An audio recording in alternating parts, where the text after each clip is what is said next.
All right, welcome back, everybody, to episode 4. Here in episode 4, I'm going to break down the class calendar. So, again, you've probably seen this from my parent newsletter.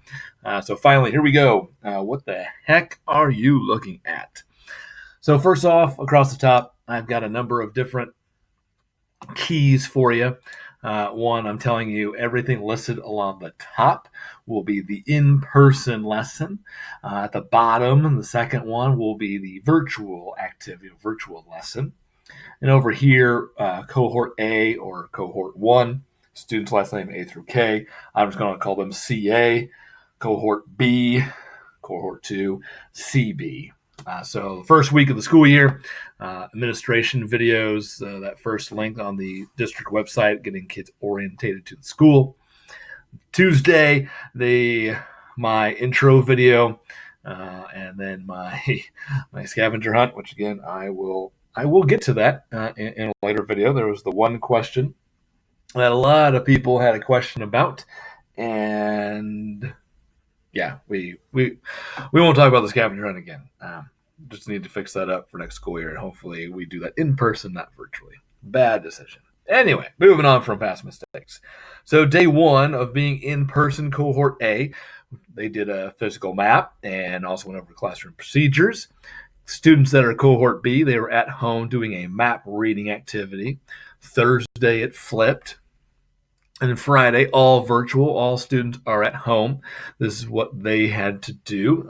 There was a presentation about climate and weather via Ed Puzzle, and then there was a zoned worksheet based off of that presentation, a chart that I had provided them of different climate zones, and a map of the United States with the different climate zones as well. Now, going forward, there's a change. You'll kind of notice that when we look here at week 2.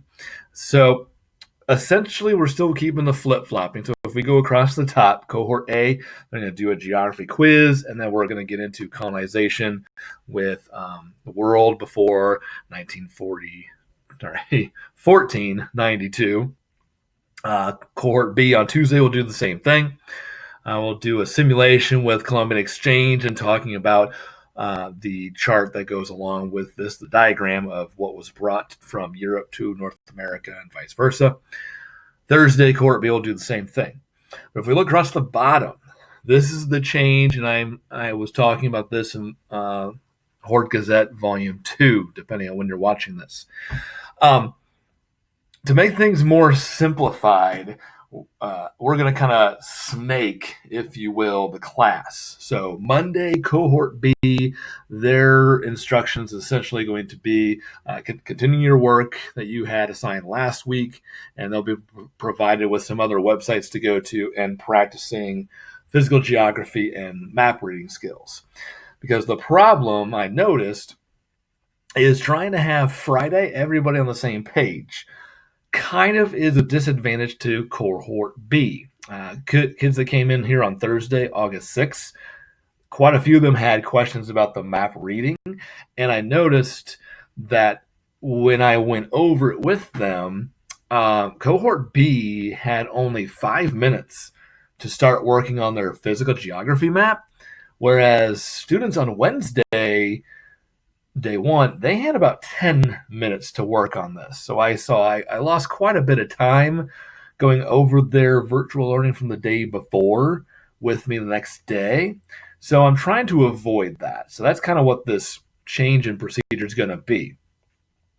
So they're going to be wrapping up from the previous week. Here on Tuesday, cohort A, they're going to work on a worksheet about Spain building an empire in the North America and Central America, which ties into what we learned about the day before. Cohort B on Wednesday, they will be doing the same worksheet that cohort A did the day before, so it's the day after. So then it comes down to Friday, then here's the kicker. Cohort B will be doing something different than cohort A on Friday. Cohort A will take a quiz over exploration, and I'll have a couple of assignments to kind of preview Chapter 3, colonization, that we'll get into the following week. Cohort B will be working on their Explorer project. They will learn about this in class Thursday. Cohort A, they'll work on that project Thursday because they're going to learn about it on Wednesday, the day before. So that means cohort B, when they're at home on Friday, they're going to do what cohort A did the previous Friday. They'll do that on Monday. So I was a little worried this might kind of confuse people. That's why I was trying to explain that in my most recent newsletter. So again, I want to kind of do that verbal explanation with the use of this calendar. So yes, they'll be a day behind, but this way I feel I can avoid the confusion of, hey, this is what you were supposed to have done yesterday all by yourself without me present because I'm in the middle of teaching a class, so I can't help you. I can explain it at the end of the class and, okay, tomorrow, this is what you're going to do. If you got questions, contact me, but I'll be teaching, so I'll get to you when I can. If anything, the issue would then be at the end of the 9 weeks. I might have to kind of speed them up a little bit to get them timed up for taking the benchmark properly, but I don't anticipate that being a major issue. I just kind of felt right now this alleviates a big headache for me and relieves a big stressor on cohort B of being the oddball class. So that's that change. The last thing about the calendar is you'll notice Monday through Thursday, all the dates have a hyperlink. So I'm going to go to August 10th because I'm recording this before week 2.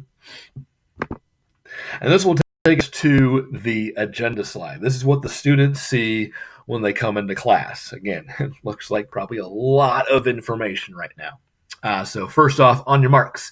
This is my warm-up. This is what students will do when class begins. I'm actually going to adjust this going into Monday/Tuesday. Objectives. This is the objectives of the week, what I want the students to be able to know and accomplish by Friday or cohort B the following Monday. This is the in-person activity. What are we going to do? This needs to also be updated. It says that the geography map is due Tuesday. I already communicated I'm going to give extra time. So this is going to either be due on Wednesday for cohort A or Thursday cohort B. So it's not due Monday. Taking our quiz. And then we're going to get into this presentation about Columbus. And that's kind of going to be the end of that day. I'll wrap up talking about the virtual lesson, which we see down here. Students will have a worksheet to complete about Spain building their empire in the Americas. I have a video for them to watch. I just haven't updated that here on the page, indicating where they're going to go to find that and reminding them to communicate with me. And then again, that virtual classroom that I showed before on Tuesday when cohort A is at home, there'll be information of how they get to their worksheet and the video afterwards, and then I'll update that the following day for cohort B. You see a schedule over here. I'm going to keep this up for a while since it's a new building and new everything. I'm still trying to kind of learn when things start and end myself since it's brand new for everybody. It just says lunch D because my 4th period, that's when we eat lunch, not everybody. The date above, this is for August 10th, Monday, and then Tuesday the 11th. These two down here are one of a couple extra credit activities I offer all the time called Today in History. As I told the students in class, if they choose to record them, great. If not, all right. At the end of each 9 weeks, I will give them an assignment to submit their document for me, and based on how many they chose to record, I'll just give them some extra credit points for it. So the top one here, the 10th, corresponds with Monday. The 11th corresponds with Tuesday, and I told them you'll have Monday through Thursday. There just won't be one for Friday. And finally, there's a clock here. I'll use this at the start of class to give them a heads up on how much time to complete the on your mark before we move on with the in-person lesson. So I like to put this out there for students to see. So for some reason, an in-person kid can't make it to school on Monday, they'll see what it is that we're doing, and they can take care of it on their own. The quiz will wait till they come back. The presentation I'll make available online. You'll see that in a few episodes down the road. And then again, they can see looking ahead for a virtual assignment. So if I click here anywhere, it'll take us to the Wednesday, Thursday agenda. So, warm up for in person. What are we doing in person on Wednesday, Thursday? Same objectives, different different today in history. And what's the virtual lesson that cohort A will do on Thursday and cohort B will do on Friday? Because again, they will hear about the Explorer project this day. If I wasn't doing this new change, then cohort B would really be awkward. They would be doing a project on Wednesday, but then hearing about the project from me the next day. So again, that's why I had to make that flip. And then finally, for navigational purposes, the month up here will always link back to this first slide.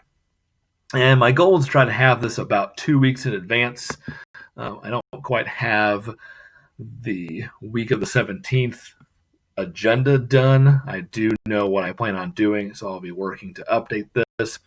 It's a simple link from my actual agenda slide, so I just have to go onto the individual pages, update it, and it will be taken care of.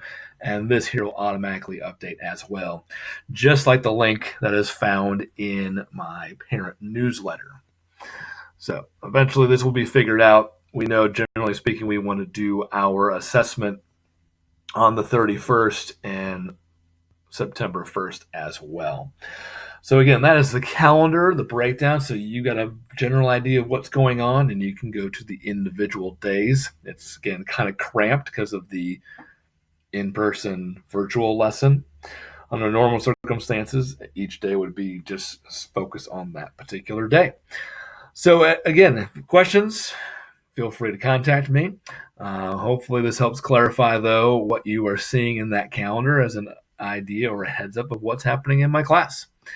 So with that, next episode, when we come back, I will break down the overview pages. Again, they're all essentially the same. I'll start with probably geography, and I might flip over to Unit 2, colonization, just so you get a sense of what's going on with them. So with that, I will see you next time. Thank you.